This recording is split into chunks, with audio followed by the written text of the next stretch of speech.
Mão amarela, hein? Entalada.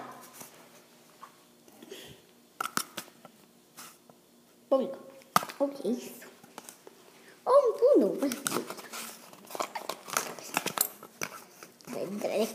Agora. Apago. Tá bom. Tá, tirar. Sai. Não sai mais. Tô entalado pro resto da vida.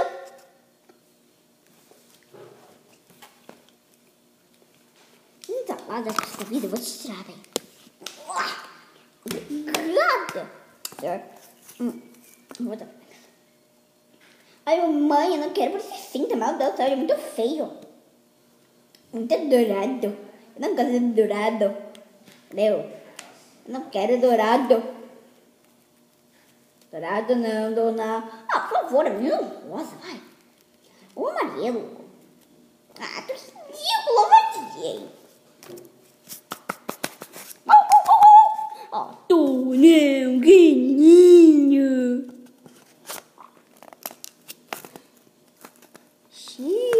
Meu cinto ficou, me deixou entalada. Que bom! Senhor, ele desmaiou. E agora?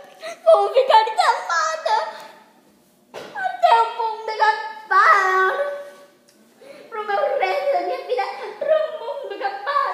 Imagine só, quando o mundo acabar, uma tragédia foi feita contra mim. Oh my God! O que eu vou fazer agora?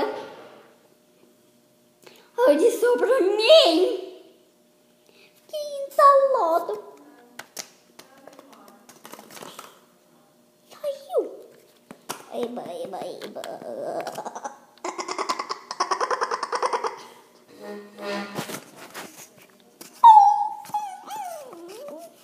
Oh, Tony, não fica triste.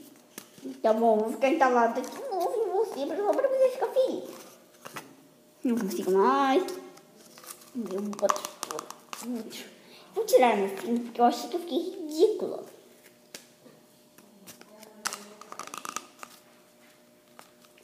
Então,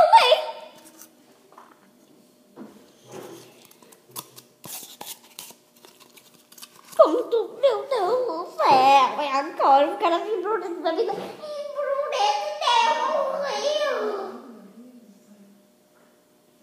Pro resto de chateações.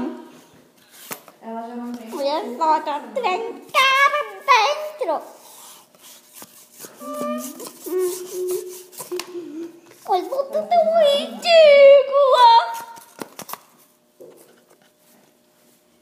E quando eu for filmar vídeo, só vai aparecer minhas patas. Quando eu for ficar de pé. Sou tão triste. Estou uma tragédia comigo. Se tu não me idiota, estar preso em mim. Eu vou me querer salvar. E a mulher?